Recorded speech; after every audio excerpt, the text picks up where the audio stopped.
तो क्या आपके भी गोला कबाब फ्राई करते ही टूट जाते हैं, ड्राई हो जाते हैं, रेस्टोरेंट जैसा जूसी और स्मोकी टेस्ट बिल्कुल आता ही नहीं? तो आज की ये रेसिपी आप लोगों के लिए है। आज आप लोगों के साथ शेयर कर रही हूँ मैं रेस्टोरेंट स्टाइल चिकन गोला कबाब की बिल्कुल ईज़ी और फूल प्रूफ रेसिपी।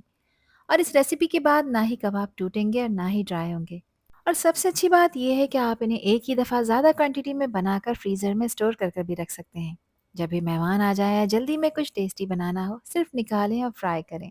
हर बाइट इतना जूसी, सॉफ्ट और फ्लेवर से भरपूर होगा कि बस हर कोई उंगलियां चाटता रह जाए। तो चलिए बिना डिले के शुरू करते हैं, बनाते हैं ऐसे चिकन गोला कबाब जो पहली ही दफ़ा में परफेक्ट शेप, परफेक्ट टेक्सचर और ज़बरदस्त टेस्ट के साथ तैयार होंगे। रेस्टोरेंट स्टाइल ये सॉफ्ट जूसी चिकन गोला कबाब बनाने के लिए यहाँ पर मैंने ली है 750 ग्राम बोनलेस चिकन। अच्छा, मैंने ब्रेस्ट और थाई दोनों पार्ट यूज़ किए हैं, क्योंकि थाई पार्ट ब्रेस्ट के कंपैरेटिवली मॉइस्ट और जूसी होता है, तो कबाब बहुत ही सॉफ्ट और जूसी बनकर तैयार होंगे। चिकन के पीसेस को मैंने छोटी छोटी बोटियों में कट कर लिया है, क्योंकि मुझे इसका बारीक कीमा बनाकर तैयार करना है। और मैंने इसको अच्छी तरह से वॉश और ड्राई भी कर लिया है। चिकन में बिल्कुल भी मॉइस्चर नहीं होना चाहिए, इस बात का आपने खास ख्याल रखना है। अगर चिकन में मॉइस्चर या पानी ज़रा सा भी मौजूद हुआ तो इससे ये होगा कि कबाब फ्राई करते वक्त टूट भी सकते हैं।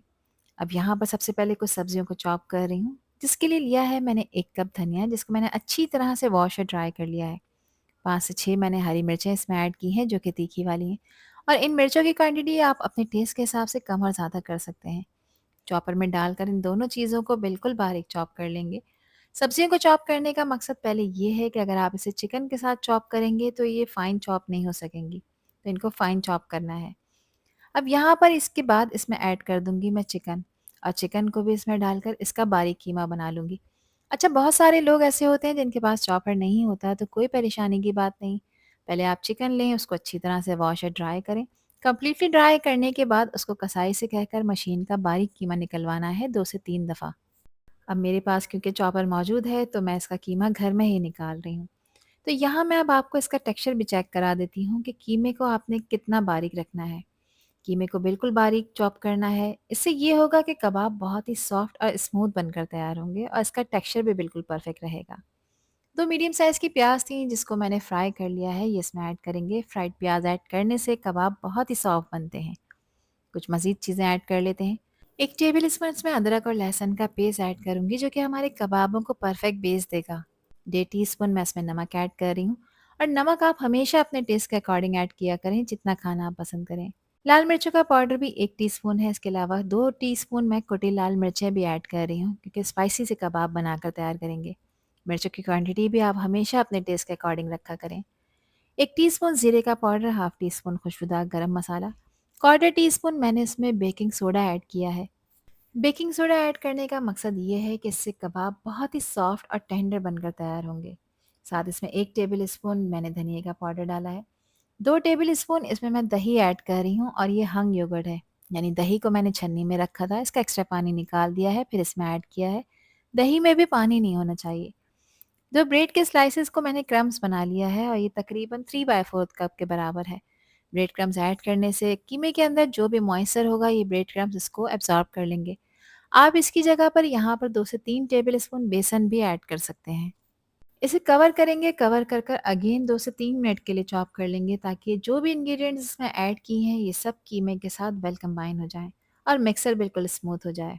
बस इस कीमे को इतना चॉप करेंगे कि मिक्सर एक स्मूथ पेस्ट जैसा हो जाए, लेकिन इसको ज़्यादा ओवर प्रोसेस नहीं करना, वरना ये इससे टेक्सचर बहुत ज़्यादा पेस्ट जैसा बन सकता है। इसको मैंने एक बड़े बर्तन में निकाल लिया है, और अब इसमें मैंने 2 टेबल स्पून घी ऐड किया है, जो कि सेमी सॉलिड है। घी ऐड करने से कबाबों का फ्लेवर और इसकी खुशबू बहुत ही ज़्यादा इन्हेंस हो जाती है। साथ ही कबाब फ्राई या ग्रिल होने के बाद अंदर से जूसी और सॉफ्ट रहते हैं, ड्राई नहीं होते। इसलिए घी को कीमे के साथ अच्छी तरह से मिक्स करेंगे, ताकि हर हिस्सा इससे इवनली कोट हो जाए। जब मिक्सर बिल्कुल स्मूथ और वेल कंबाइन हो जाएगा, तो इसका टेक्सचर और इसकी बाइंडिंग दोनों परफेक्ट हो जाती हैं। यहाँ मैंने इसकी मिक्सिंग कर ली है, अब इसको मैं स्मोक दूंगी, जिसके लिए कोयला मैंने ऑलरेडी गर्म कर लिया था। बस कुछ ऑयल की ड्रॉप्स इसके ऊपर ड्रिजल करेंगे, और फ़ौरन से इसको कवर करेंगे 2 से 3 मिनट के लिए, ताकि कोयले का ये स्मोक कीमे में अच्छी तरह से एब्जॉर्ब हो जाए और बिल्कुल ऐसा लगे जैसे कि आपने इन कबाबों को ग्रिल किया हो। 2 मिनट कवर करने के बाद कोयले का काम ख़त्म हुआ, इसको इसमें से रिमूव कर देंगे। अब आप चाहें तो इसको फ़ौरन से तैयार कर लें, और चाहें तो इसको रेस्ट दें। मैं यहाँ पर इस मिक्सर को रेस्ट दूँगी तकरीबन 1 से 2 घंटे का, ताकि इसमें जो भी स्पाइसेस डाले हैं, ये अच्छी तरह से कीमे में ब्लेंड हो जाएँ। अब कबाबों को शेप देने के लिए पहले हाथ को ऑयल लगाकर ग्रीस कर लेंगे और एक मीडियम साइज़ का पोर्शन लेंगे या फिर उतना बड़ा जितने बड़े साइज़ का आप कबाब बनाना चाहते हैं। मैंने तकरीबन 50 ग्राम्स का एक पोर्शन लिया है और कबाबों को शेप देने के लिए मैं मेटल स्क्यूअर का यूज़ कर रही हूँ। अच्छा, ज़रूरी नहीं है कि आप मेटल स्क्यूअर से इनको शेप दें। अगर आपके पास घर में पेंसिल या स्ट्रॉ मौजूद है तो उनकी हेल्प से भी आप ईज़िली इनको शेप दे सकते हैं। पहले दोनों हाथों की हेल्प से कबाबों के मिक्सर को प्रेस कर बिल्कुल क्रैक फ्री कर लें। फिर इसके अंदर मेटल स्क्वायर को इंसर्ट करें और इस तरह से इसके एजेस को नीट कर एक परफेक्ट गोला कबाब तैयार कर लें। इसी तरह से मैंने सारे कीमे के गोला कबाब बनाकर तैयार कर लिए थे। 750 ग्राम कीमे की क्वांटिटी में मैंने तकरीबन 18 गोला कबाब बनाकर तैयार करे हैं जो कि मीडियम साइज़ के हैं। और इस पॉइंट पर आप इन्हें स्टोर भी कर रख सकते हैं। स्टोर करने के लिए पहले ट्रे को एज इट इज़ फ्रीज़र में रख दें। जब ये थोड़े से हार्ड हो जाएं, फर्म हो जाएं, अपनी पोजीशन होल्ड कर लें तो उसके बाद फिर आप इन्हें फ्रीज़र से निकालें। किसी भी एयरटाइट कंटेनर या जिपलॉक बैग में आप इनको ईजिली स्टोर कर रख सकते हैं 1 से 1.5 महीने के लिए। ये बिल्कुल ख़राब नहीं होते। जिस वक्त दिल चाहे बस फ्रीज़र से निकालें और इनको पैन में फ्राई करें, एयर फ्राई करें या फिर आप इन्हें ग्रिल भी कर सकते हैं। मैं इनको पैन फ्राई करूँगी तो इसके लिए मैंने एक पैन में थोड़ा-सा ऑयल गरम होने रखा है। ऑयल का टेम्परेचर इस वक्त तेज़ गरम नहीं होना चाहिए। 1 बाय 1 करके कबाबों का एक बैच इसमें ऐड कर देंगे और एक साइड को तकरीबन 3 मिनट के लिए फ्राई होने देंगे। जब एक साइड इसकी फ्राई होना शुरू हो जाएगी तो आप देखेंगे कि इसके जो एजेस हैं ये वाइट होना शुरू हो जाएँगे। उसके बाद फिर आप इसकी साइड चेंज करें और दूसरी साइड को भी तकरीबन 3 से 4 मिनट के लिए फ्राई करें। चारों साइड को अच्छी तरह से फ्राई करना है और गैस का फ्लेम लो मीडियम की तरफ रखना है, हाई फ्लेम पे फ्राई नहीं करना। और एक बात का ख़ास ख़्याल रखना है कि चिकन के कबाब हैं इनको ओवर फ्राई नहीं करना वरना ये ड्राई भी हो सकते हैं। इनका जो टोटल फ्राइंग टाइम है वो तकरीबन 9 से 10 मिनट है। 9 से 10 मिनट में ये कबाब ऊपर से हल्के से क्रिस्पी और गोल्डन हो जाएंगे और अंदर से बेहद सॉफ्ट और जूसी बनकर तैयार होंगे। अब देखें ये कबाब अपनी पोजीशन सब तरफ से अच्छी तरह से होल्ड कर चुके हैं। ना ही ये टूटे हैं और ना ही ऑयल में बिखरे हैं। मैं करीब से आपको चेक करा देती हूँ। ये ऐसे कबाब हैं कि जिनको देखते ही आपको बस खाने का दिल चाहेगा।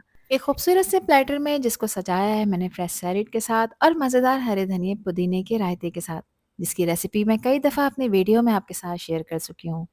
गरम गरम इन गोला कबाबों को सर्व कर लेते हैं और ये गोला कबाब परफेक्ट है आपके फैमिली गेट टुगेदर के लिए, लंच डिनर के लिए। आप इनको किसी भी स्पेशल ओकेजन पे बनाकर सर्व कर सकते हैं। और फाइनली हमारे रेस्टोरेंट स्टाइल चिकन गोला कबाब बिल्कुल तैयार हो चुके हैं। देखिए कितने खूबसूरत गोल्डन कलर के साथ परफेक्टली फ्राई हुए हैं। बाहर से हल्के से क्रिस्पी हैं और अंदर से इतने सॉफ्ट और जूसी और फ्लेवर से भरपूर कि हर बाइट बस मुंह में घुल जाए। आई होप कि रेसिपी और वीडियो आप लोगों को पसंद आई होगी। पसंद आई हो तो कमेंट सेक्शन में अपना प्यारा सा फीडबैक मुझे लाजमी शेयर करिएगा। और चैनल पर न्यू है तो चैनल को भी ज़रूर सब्सक्राइब कर दीजिएगा। अल्लाह हाफिज़, अल्लाह निगहबान।